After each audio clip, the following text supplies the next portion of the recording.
നിങ്ങൾ എങ്ങനെയാണ് നിങ്ങളുടെ പേരടിച്ചിട്ട് ഈ ഒരു മീറ്റിംഗ് റൂമിൽ ജോയിൻ ചെയ്യാന്നുള്ളത്. ഇപ്പോൾ നാളത്തെ ക്ലാസ്സിൽ നിങ്ങളോട് അനൂപ് സാർ പറയും നിങ്ങളുടെ പേരടിച്ച് ക്യാമറ ഓപ്പൺ ചെയ്തിരിക്കാൻ പറയും.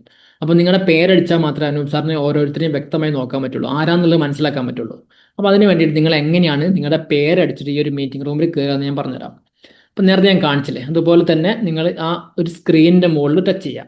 ടച്ച് ചെയ്യുമ്പം താഴെ ഭാഗത്ത് നിന്ന് എല്ലാ കാര്യങ്ങളും ഇങ്ങനെ മുകളിലേക്ക് ഇങ്ങനെ പൊന്തി വരുമല്ലേ. അപ്പോൾ അതിൽ നാലാമത്തെ ഓപ്ഷൻ ഉണ്ടല്ലേ, മോർ എന്ന് പറഞ്ഞിട്ട് ഈ മൂന്ന് കുത്തുള്ള ആ മൂന്ന് കുത്തുള്ള അതിൻ്റെ മുകളിൽ ടച്ച് ചെയ്യുക. അതിൻ്റെ മുകളിൽ ടച്ച് ചെയ്ത് കഴിയുമ്പോൾ എന്താ പാർട്ടിസിപ്പൻസ് എന്ന് പറഞ്ഞിട്ട് ഇങ്ങനെ ഒരു സാധനം വരും.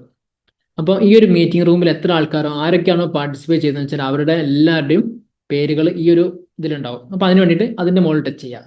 അതിൻ്റെ മുകളിൽ നമ്മൾ ടച്ച് ചെയ്യുമ്പോൾ എന്താ ഈ മീറ്റിങ്ങിൽ എത്ര ആൾക്കാരുണ്ടോ എന്ന് വെച്ചാൽ എല്ലാവരുടെയും പേര് ഇങ്ങനെ താഴേക്ക് താഴേക്ക് താഴേക്ക് ഇങ്ങനെ കാണിക്കും. കണ്ടില്ലേ ഈ സ്ക്രീനിൽ ഇപ്പോൾ കാണിക്കുന്നത് പോലെ. അപ്പം ഈ മീ എന്ന് പറഞ്ഞ് ഏറ്റവും മുകളിലുണ്ടാവും.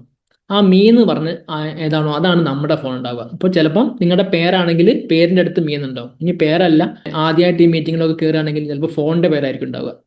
അപ്പോൾ ഇവിടെ ഇപ്പോൾ ഐഫോൺ എന്നുള്ളൊരു പേരാണ് ഞാൻ കാണിച്ചിട്ടുള്ളത്.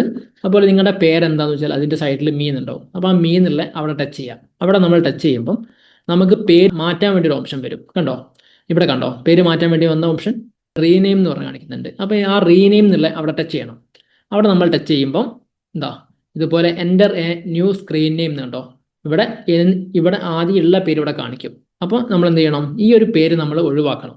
അതിന് വേണ്ടിയിട്ട് ഇവിടെ ജസ്റ്റ് ഒന്ന് ടച്ച് ചെയ്യാം. ടച്ച് ചെയ്യുമ്പോൾ നമ്മളെ കീപാഡ് വരും ഫോണിൻ്റെ. അപ്പോൾ കീപാഡ് വെച്ചിട്ട് ബാക്കോട്ട് പോകുന്ന സ്ഥിതിയല്ലേ. ഇപ്പോൾ നമ്മളൊരു മെസ്സേജ് ഒക്കെ അയക്കുമ്പോൾ തെറ്റിപ്പോയി കഴിഞ്ഞാൽ ബാക്കോട്ട് മായ്ക്കൂലേ. അപ്പം മായ്ക്കുന്നത് പോലെ അത് ഇപ്പം ഉള്ള പേര് മായ്ക്കുക. എന്നിട്ട് നിങ്ങളുടെ പേരെന്താണെന്ന് വെച്ചാൽ ആ പേര് ഇവിടെ ടൈപ്പ് ചെയ്തിട്ട് ഓക്കെ അടിക്കുക. അപ്പം അങ്ങനെയാണ് നിങ്ങൾ ഈ ഒരു പേര് ചെയ്യേണ്ടത്.